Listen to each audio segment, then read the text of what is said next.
There are many types of hauntings associated with old buildings.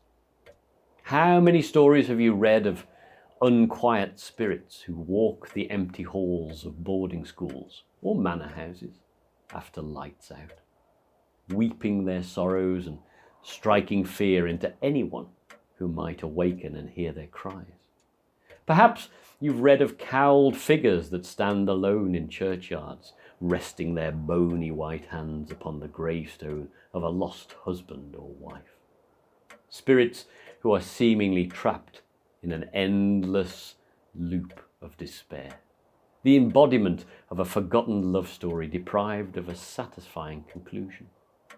Then there are the more dangerous kind, poltergeists that seek to cause harm or damage to people and property. Perhaps the most common of all is the tale of a ghost seeking vengeance for an unpunished crime. So many stories, a library of terror, you might say. I've read many accounts of ghosts haunting places, but only one that actually haunted people. This is the handwritten account of Campbell Davenport. I couldn't have been more than 12 when Mr. Fothergill came to lodge at our house. He moved up from London for reasons he never fully explained. My mother always thought he was a criminal on the run. She'd based this assessment on his general appearance, his clothes being all too fine against his rough and weathered skin, and his meagre purse not matching his attire.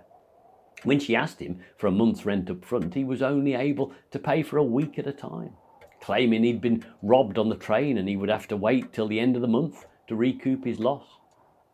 My mother, a wry old woman, never believed one word of it, particularly when she saw him in the same suit at breakfast and again the following evening at dinner. "He has but one suit of clothes on him, John," she confided to my father over a whispered conversation near the outhouse. "I don't trust him. Says he's from the gentry, yet he's looking for farm work in the area. No gentry ever did manual labour if they could afford others to do it for them. Not to my mind, anyway." "Oh, now don't go on, woman," I remember my father saying. He was never a man to judge another without good reason. He's paid his rent till the end of the week, and if he pays again, he shall keep the room until his coin runs out, or else he does something to displease us. We have no right to pass judgment based only on a suit of clothes." My mother knew there was no reasoning with my father over this point, and so the matter was dropped. It became irrelevant anyway, because Mr. Fothergill was dead in his bed by Friday morning. In the days leading up to this, he'd begun to act more strangely.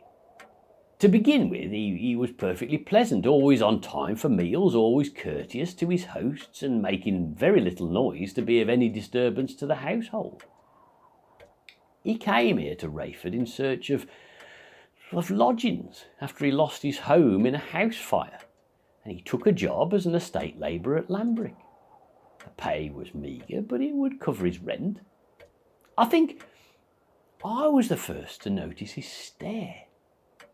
In the middle of polite conversation, he would sometimes just stare straight ahead of him, as though the person who was speaking was no longer worthy of his full attention. At first, I took no notice, believing that my poor grasp of adult conversation was the cause of this distraction, but I started to notice he would do this with everyone. At the dinner table, at work, passing on the stairs. There was always this troubled look in his eye. Twice I saw him jump from his seat at dinner and stare at the door, as though anticipating an unwanted visitor.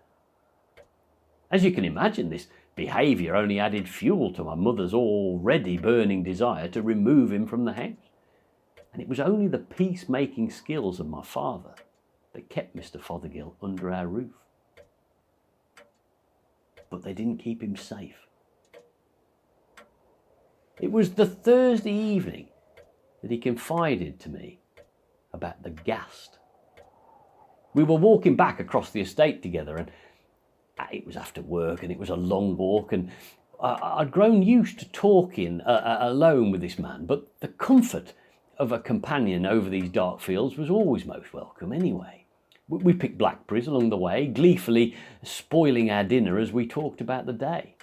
Mr. Fothergill looked paler in the moonlight than I'd ever seen him before, and his habitual suit, now decidedly ragged after 3 days of manual labour, gave him the appearance of a walking corpse on the run from a hearse.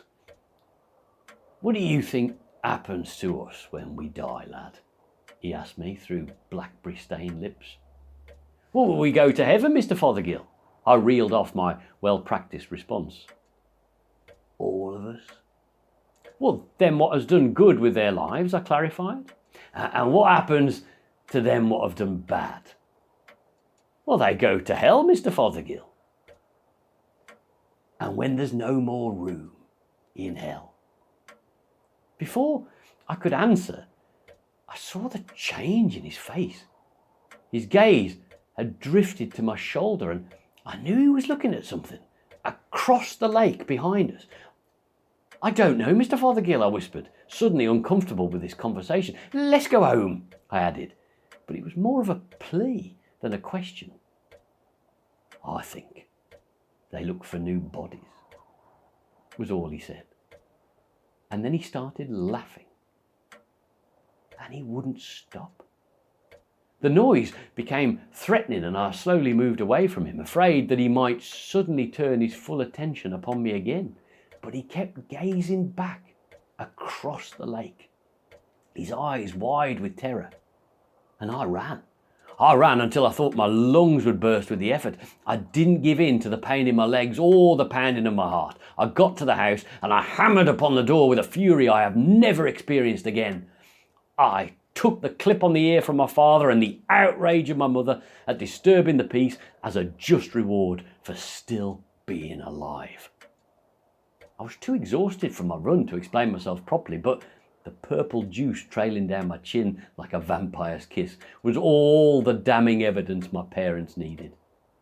I had been scrumping blackberries, and Lord Richmond had seen me. I was a disgrace.